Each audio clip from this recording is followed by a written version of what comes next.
کسی کے لیے بھی یہ لقب انہوں نے استعمال نہیں کیا، اور صرف سیدنا صدیق اکبر رضی اللہ تعالیٰ عنہ کے لیے استعمال کیا۔ اور یہ کشف المحجوب کے سارے نسخوں میں اسی طرح ہی ہے، یعنی یہ نہیں کہ کہیں کسی کاتب نے کوئی اضافہ کر دیا ہو، یعنی جو تواتر کے ساتھ کشف المحجوب آئی ہے اس کے اندر یہ لقب حضرت داتا گنج بخش اجویری رحمۃ اللہ علیہ نے سیدنا صدیق اکبر رضی اللہ تعالیٰ عنہ کا لکھا ہے۔ اور اگر صرف اسی کو ہی سامنے رکھا جائے تو آج جو باتیں چھیڑی جا رہی ہیں کہ وہ ظاہری خلیفہ تو تھے، باطنی نہیں تھے، سیاسی تو تھے، روحانی نہیں تھے، تو یہ ساری باتیں خود ہی اپنے موت آپ مر جاتی ہیں کہ شیخ الاسلام کا لقب جو ہے وہ ایک جامع لقب ہے کہ جس کے اندر روحانی اور ساری دیگر خلافتوں کا ذکر موجود ہے۔ بلکہ داتا صاحب رحمۃ اللہ علیہ نے تو کشف المحجوب شریف چونکہ موضوع کے لحاظ سے تصوف کی کتاب ہے، تو آپ نے یہاں پر روحانی اماموں کے حالات لکھے ہیں۔ یعنی یہ جو اتنے صفحات ہیں پہلے، اس میں انہوں نے طریقت اور تصوف کی تعریف کی ہے۔ پھر اس کے بعد فی ذکر ائمتہم من الصحابۃ رضی اللہ تعالیٰ عنہم، کہ ویسے تو سارے صحابہ ہی اعلیٰ درجے کے صوفی ہیں،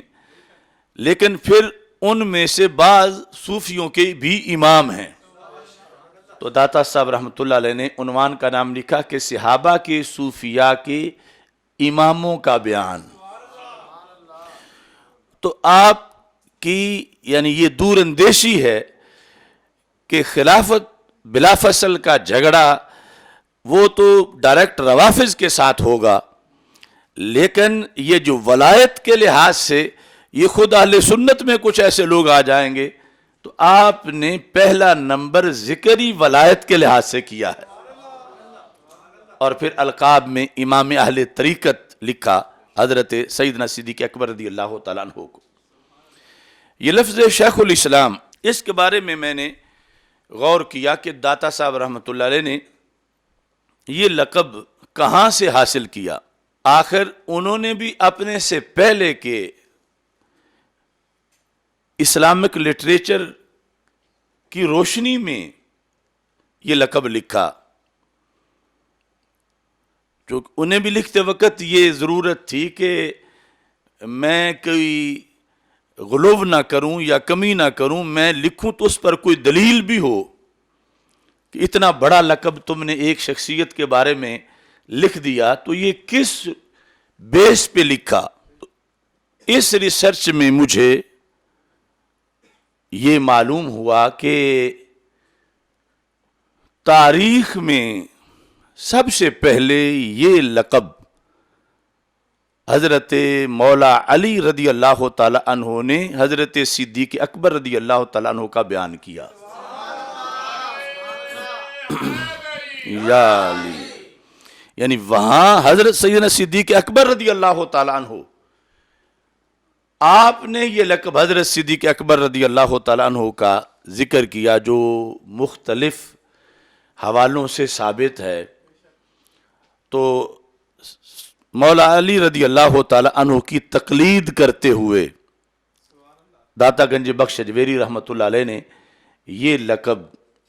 حضرت سیدنا صدیق اکبر رضی اللہ تعالی عنہ کا لکھا۔ اور یہ بات واضح ہوئی کہ جب خود مولا علی، جو پیروں کے پیروں کے پیروں کے پیر ہیں، شہنشاہ ولایت ہیں، ولیوں کے سرتاج اور سلطان ہیں، جب وہ ایک ہستی کو شیخ الاسلام مانتے ہیں جو خود ولایت کے اعلیٰ ترین درجے پہ فائز ہیں، تو پھر ان کا شیخ الاسلام کتنا بڑا ولی ہوگا۔ اس سلسلہ میں کنز العمال، یہ جو حدیث شریف کی کتاب ہے، اس کی 13ویں جلد کے اندر یہ حدیث شریف موجود ہے، اور امام زین العابدین رضی اللہ تعالی عنہ کی سند سے ہے کہ حضرت مولا علی رضی اللہ تعالی عنہ سے یہاں یہ ہے کہ بنی ہاشم کے ایک شخص نے یہ سوال کیا حضرت مولا علی رضی اللہ تعالی عنہ سے، سمیتو کا تخطب یا امیر المومنین۔ تو اس سے یہ بھی پتہ چلا کہ یہ سوال بھی اس وقت ہوا کہ جب حضرت مولا علی رضی اللہ تعالی عنہ خلافت کے تخت پر رونق افروز تھے اور چوتھے خلیفہ اپنا عہد وہ گزار رہے تھے، تو اس سائل نے کہا اے امیر المومنین، ہم نے آپ کو یہ کہتے سنا، ایک تو ہے نا کہ کہیں تنہائی میں بیٹھے، یعنی ایسے مقام پہ سنا کہ جہاں پر بیٹھ کے بات کرنے کی ویلیو مزید بڑھ جاتی ہے۔ کہاں سنا؟ تخطب فی الجمعۃ، آپ نے جمعہ کے خطبہ دیتے وقت یہ بات کی۔ اے امیر المومنین، آپ نے جمعہ کے خطبہ میں یہ فرمایا، اور ہم نے بار بار سنا کہ آپ خطبے میں یہ دعا مانگتے ہو، اللہم اصلحنا بما اصلحت بہ الخلفاء الراشدین، اے اللہ تو ہماری بھی ویسے ہی اصلاح فرما جیسے تو نے خلفاء راشدین کی اصلاح فرمائی ہے۔ تو اس سے پتہ چلتا ہے کہ خلفاء راشدین کی اصطلاح اور ٹائٹل، اس کو مولا علی رضی اللہ تعالیٰ عنہ ہائی لائٹ کرتے تھے۔ خلافت راشدہ اور خلفاء راشدین، یعنی یہ اسلام کی اعلیٰ شخصیات تھیں ان کے نزدیک، جن میں خود بھی شامل ہیں، اور بالخصوص جہاں پھر پہلوں کا ذکر کرتے ہیں کہ جو اصلاح تو نے خلفاء راشدین کی، اے اللہ ہماری بھی تو وہ اصلاح کر۔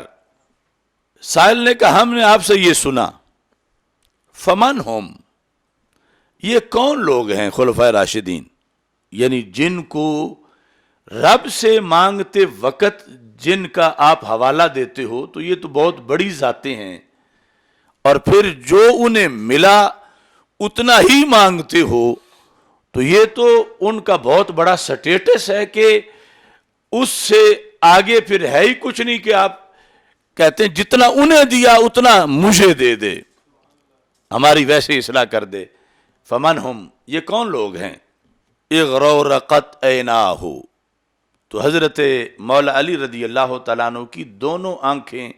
آنسوؤں سے چھلک پڑیں خلفاء راشدین کے بارے میں سوال پر۔ ثم قال ابو بکر و عمر امام الہدی و شیخ الاسلام، وہ حضرت ابو بکر صدیق رضی اللہ تعالیٰ عنہ اور حضرت عمر رضی اللہ تعالیٰ عنہ امام الہدی، یہ عربی کا قانون ہے کہ اضافت میں نون گر جاتا ہے، اصل میں تھا امامان الہدی، امام کی تثنیہ ہے امامان، جس طرح کہ رجل رجلان، ایک ہو تو رجل، دو ہوں تو رجلان، ایک ہو تو امام، دو ہوں تو امامان، اور آگے امامان اضافت جب ہوئی کہ امام الہدی ہدایت کے امام، تو پھر وہ امامان والا نون گر گیا، تو کہا ہدایت کے وہ امام و شیخ الاسلام۔ تو شیخ الاسلام اصل میں تھا شیخان، شیخ ایک ہے اور شیخان دو ہیں، اور پھر آگے اسلام کی طرف نسبت ہے، اسلام کے دو شیخ، تو اس میں نون اضافت کا گر گیا۔ تو حضرت مولا علی رضی اللہ تعالی عنہ نے نام لے کر بطور خاص، اگرچہ تین پہلے خلفاء ہیں لیکن ان کا بطور خاص پہلے دونوں کا ذکر کر کے فرمایا دونوں وہ ہدایت کے امام اور شیخ الاسلام، میں ان کے حوالے سے اللہ سے دعا کرتا ہوں، اور یہ ہیں خلفاء راشدین۔ تو یہ تاریخ میں پس منظر ہے شیخ الاسلام کے لقب کا، کہ چشم فلک نے اس امت میں سب سے پہلے یہ لفظ جس زبان سے نکلتا دیکھا وہ مولا علی کی زبان ہے، اور جن ذاتوں کے لیے نکلتا دیکھا ان میں پہلے نمبر پر حضرت صدیق اکبر رضی اللہ تعالیٰ عنہ ہیں، اور دوسرے نمبر پر حضرت فاروق اعظم رضی اللہ تعالیٰ عنہ ہیں۔ داتا سے پیار کا تقاضا ہے، انہوں نے کشف المحجوب لکھی، محجوب جو چیز حجاب میں ہے اس کا حجاب ہٹا کے سامنے کر دینا مخفی اسرار و رموز کو، کشف المحجوب. اور ہمیں اللہ سعادت دے رہا ہے کشف و کشف المحجوب، کہ حضرت گنج بخش نے حضرت صدیق اکبر رضی اللہ تعالی عنہ کو شیخ الاسلام لکھا تو کہاں سے لکھا، کیوں لکھا، کس دلیل سے لکھا، کہاں سے پڑھ کے لکھا؟ تو یہ حقیقت پائی گئی کہ بلا وجہ نہیں لکھا، محض اپنی محبت کی بنیاد پر نہیں لکھا، بلکہ اپنے سے بڑوں کے فیصلے کے مطابق لکھا، اور وہ حضرت مولا علی رضی اللہ تعالی عنہ ہیں. تو اس طرح یعنی ضرورت ہے کہ کشف المحجوب کے ایک ایک لفظ کے پیچھے جو چھپے ہوئے اسرار و رموز ہیں